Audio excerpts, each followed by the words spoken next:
हड़प्पा सभ्यता अध्याय पूरी तरह से समाप्त हो चुका है और अब हम स्टार्ट करने जा रहे हैं वैदिक कल्चर या वैदिक संस्कृति।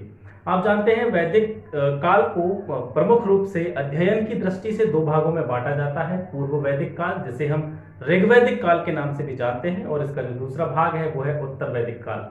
तो आज केवल हम इसके कालक्रम के बारे में बात करेंगे और इसकी जो एक तरह से पृष्ठभूमि है, एक तरह से हम कह सकते हैं कि वैदिक संस्कृति में प्रवेश से संबंधित जितनी चीजें हैं उनके बारे में चर्चा करेंगे। और उसके बाद में फिर अगली क्लास में हम इसको पार्ट वाइज बिल्कुल अध्ययन करेंगे। जैसे पहले बात करेंगे ऋग्वैदिक काल या पूर्व वैदिक काल के बारे में, और उसके बाद में उत्तर वैदिक काल के बारे में क्रमिक रूप से अध्ययन करेंगे। तो चलिए स्टार्ट करते हैं आज की क्लास। तो बात कर रहे हैं हम वैदिक संस्कृति या वैदिक कल्चर की। आप जानते हैं वैदिक जो शब्द है वो बना है वेद से। एक चीज और ध्यान रखनी है कि जितनी चीजें मैंने यहाँ पे लिख रखी हैं, मैं कोशिश करता हूँ वो चीजें कलेक्ट करने की जो प्रीवियस एग्जाम्स में लगातार पूछी जाती रही हैं। यहाँ पे जो मैंने लिखा है, मैं आपसे बोल रहा हूँ कि वैदिक संस्कृति यानी वैदिक जो शब्द है, वैदिक शब्द जो है बना है वेद से। वैदिक शब्द का निर्माण हुआ है वेद से। तो ये प्रश्न भी पूछा गया है, ठीक है, ये प्रश्न भी आपके सामने लिख रहा है, पूछा गया है वैदिक का अर्थ क्या है, वेद का अर्थ क्या होता है, आर्य का अर्थ क्या होगा। आर्य जो है जाति सूचक शब्द है या भाषा सूचक शब्द है, इसके बारे में भी प्रश्न जो है पूर्व की परीक्षाओं में पूछे गए हैं। तो आप इस चीज को ध्यान रखेंगे कि मैंने जो यहाँ पे चीजें लिखी हैं, मैं कोशिश करता हूँ उन चीजों को कलेक्ट करने की जो प्रीवियस एग्जाम में पूछी जाती हैं। तो चलिए स्टार्ट करते हैं। वैदिक शब्द जो है वो वेद से बना है। वेद का अर्थ होता है ज्ञान। वैदिक शब्द वेद से बना है और वेद का अर्थ होता है ज्ञान। अब वैदिक संस्कृति के निर्माताओं के बारे में बात करें तो वैदिक संस्कृति का निर्माण करने वाले माने जाते हैं आर्यों को। वैदिक संस्कृति का निर्माता आर्यों को माना जाता है। और आर्य को अगर शाब्दिक रूप से अगर हम इसका अर्थ निकालें तो आर्य का अर्थ होता है श्रेष्ठ। ये प्रश्न भी पूछा गया है, आर्य का अर्थ क्या होता है, श्रेष्ठ। और यहां से एक प्रश्न और बनता है कि जो आर्य वर्ड है, जो आर्य शब्द है, क्या वह एक जाति को संबोधित करता है या किसी भाषा का सूचक है। तो आप यहाँ पर ध्यान रखेंगे कि जो आर्य शब्द है वो भाषा सूचक है, ना कि जाति सूचक है। और आपको बता दें कि आर्यों को जो ज्ञान नहीं था किसी भी लिपि का, ये किसी भी लिपि का इस्तेमाल नहीं करते थे। तो अब इन्होंने जो भी इस समय पर जो भी ग्रंथ लिखे गए, इस समय में जो भी साहित्य का निर्माण हुआ, उसका निर्माण कैसे हुआ। ये जो थे किसी लिपि का ज्ञान नहीं रखते थे, आर्यों को किसी भी लिपि का ज्ञान नहीं था। ये अपने साहित्य को दूसरी पीढ़ी तक सुनकर पहुंचाते थे, सुनकर या बोलकर पहुंचाते थे। और इसीलिए इस वैदिक साहित्य को श्रुति साहित्य भी कहा जाता है, श्रुति साहित्य भी कहा जाता है। और इसका एक नाम और लिया जाता है जिसे हम संहिता के नाम से जानते हैं, यानी इसे हम संहिता के नाम से भी जानते हैं। आशा करता हूं ये चीज आपकी जो मैंने लिंक बनाया है ये आपको समझ में आया हो। एक बार और रिपीट कर देता हूं आपके लिए। वैदिक शब्द का निर्माण होता है वेद से। वेद का अर्थ होता है ज्ञान। अब वैदिक संस्कृति का निर्माण किसने किया, आर्यों ने। और आर्य का अर्थ है श्रेष्ठ। आर्य किसी भी जाति को संबोधित नहीं करता है। आर्य शब्द जो है भाषा सूचक शब्द है। आर्यों को किसी भी लिपि का ज्ञान नहीं था, तो ये अपने बातों को, अपने ज्ञान को दूसरी पीढ़ी तक बोलकर जो है समझाते थे। अगली पीढ़ी जो थी उसको सुनती थी। इनके जो भी अनुयायी होते होंगे, फॉलोअर्स होते होंगे, या इनकी जो अग्रिम पीढ़ियां होती होंगी, वो इन चीजों को सुनती थी। इसीलिए इस वैदिक साहित्य को श्रुति साहित्य कहा जाता है, सुनकर तैयार किया गया साहित्य कहा जाता है। और इसका एक और नाम लिया जाता है जिसका नाम है संहिता। वैदिक साहित्य को संहिता के नाम से भी जाना जाता है। आई होप ये क्लियर हो चुका होगा। इसके बाद में बात करते हैं कि जैसा हमने बताया था कि वैदिक संस्कृति के जो निर्माणकर्ता माने जाते हैं वो आर्यों को माना जाता है। और आर्यों के आगमन के संबंध में, आर्यों के निवास स्थान के संबंध में भी आज भी विद्वानों और इतिहासकारों में मतभेद हैं। इसके बारे में अभी तक क्लियर नहीं हो सका है। तो आर्यों के मूल निवास स्थान के विषय में समझते हैं कि किन किन इतिहासकारों ने, किन किन विद्वानों ने और कौन कौन से स्थान को आर्यों का मूल निवास स्थान जो है बताया है। तो कुछ विद्वान मानते हैं कि जो आर्य रहते थे वो सप्त सैंधव प्रदेश में रहते थे, सप्त सैंधव प्रदेश के निवासी थे। और ये मत दिया है डॉक्टर अविनाश चंद्र और डॉक्टर संपूर्णानंद के द्वारा। इनके द्वारा कहा गया है कि जो आर्य थे वो सप्त सैंधव प्रदेश के निवासी थे।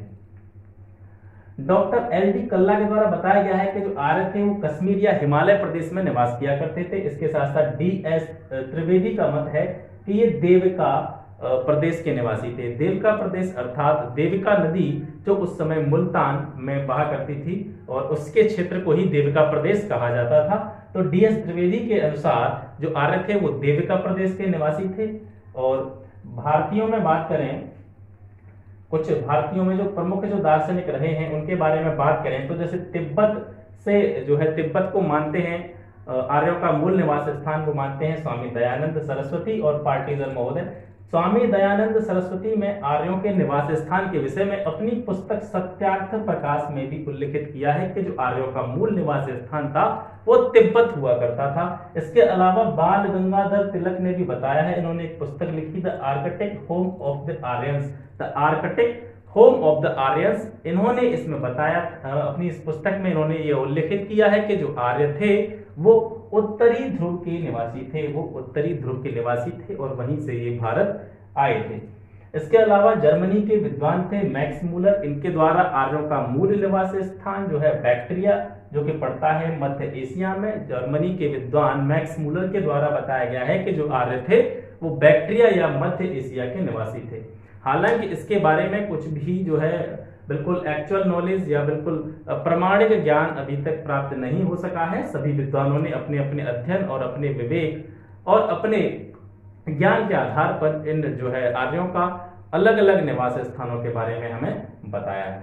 तो ये हो गया आर्यों के निवास स्थान से संबंधित जो प्रमुख तथ्य थे वो।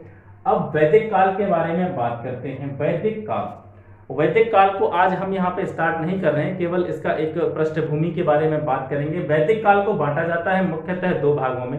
अध्ययन करने की दृष्टि से वैदिक काल को दो भागों में बांटा जाता है। एक होता है ऋग्वैदिक काल जिसे हम पूर्व वैदिक काल के नाम से भी जानते हैं, दूसरा होता है उत्तर वैदिक काल।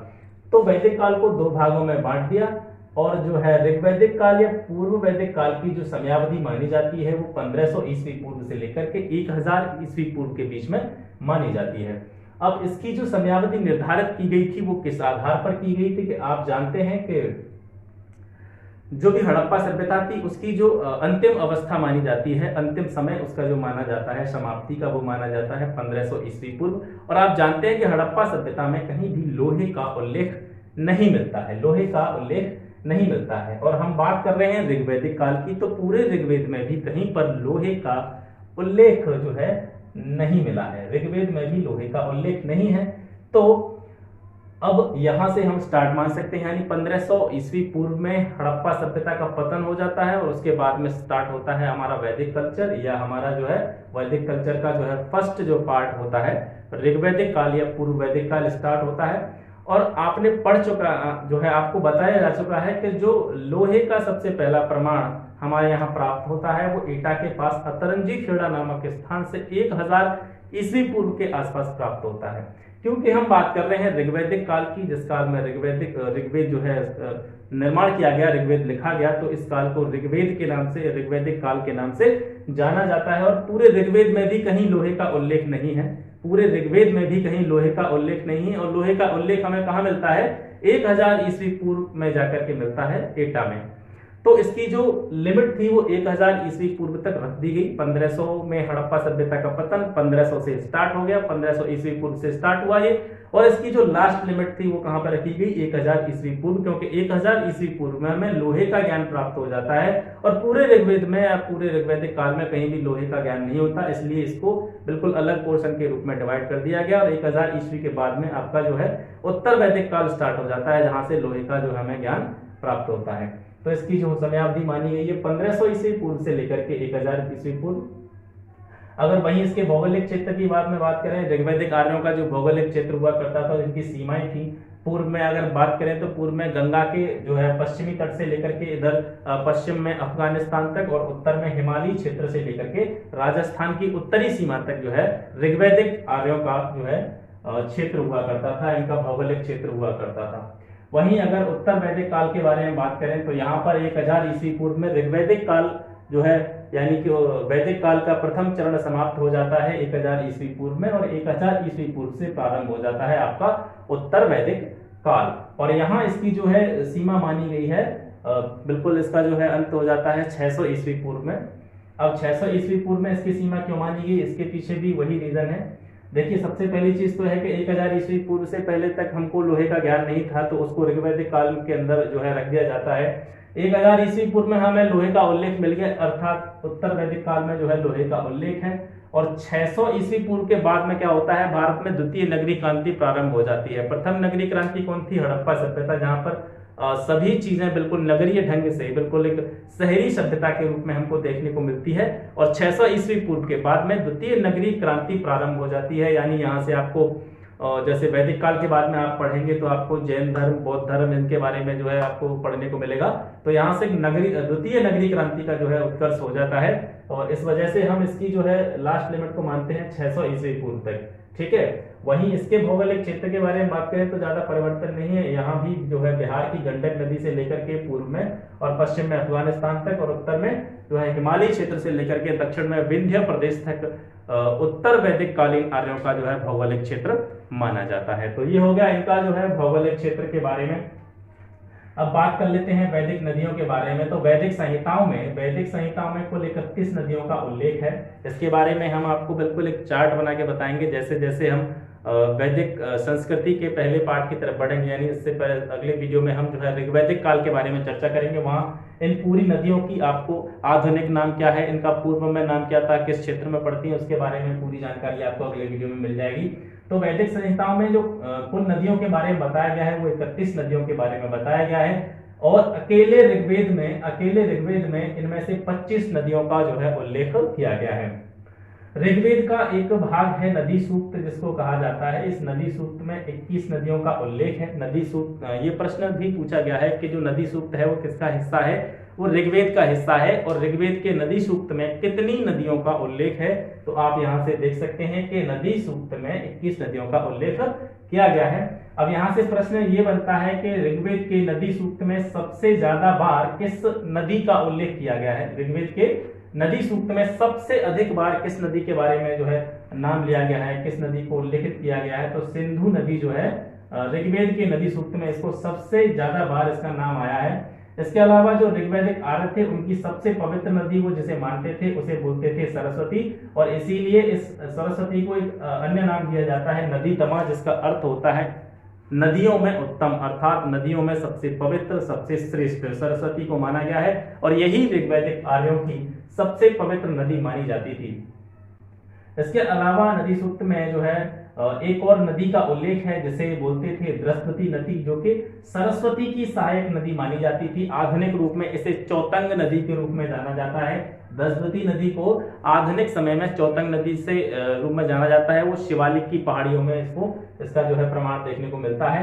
इसके अलावा एक प्रश्न और आता है, जैसे आपको कथन या फिर जैसे चार कथन देवी कथन वाले भी जो प्रश्न आते हैं, विश्लेषणात्मक जो प्रश्न आते हैं, उनमें पूछ लिया जाता है कभी कभी क्या ऋग्वेद के नदी सूक्त में विपाशा या व्यास नदी का उल्लेख है। तो आपको बता दें कि व्यास या विपाशा नदी का यहाँ पर उल्लेख नहीं किया गया है। इसके अलावा ऋग्वेद में समुद्र शब्द का उल्लेख भी किया गया है। यहाँ पर भी अलग अलग विद्वानों के अलग अलग मतभेद हैं कि समुद्र का शब्द किस रूप में किया गया है, क्या यह पूरे समुद्र का घोतक है, या फिर इसके बारे में कुछ विद्वानों ने यह भी बताया गया है कि जो समुद्र का नाम दिया है वो एक विशाल जलराशि के बारे में जो है इंगित करता है या बताता है।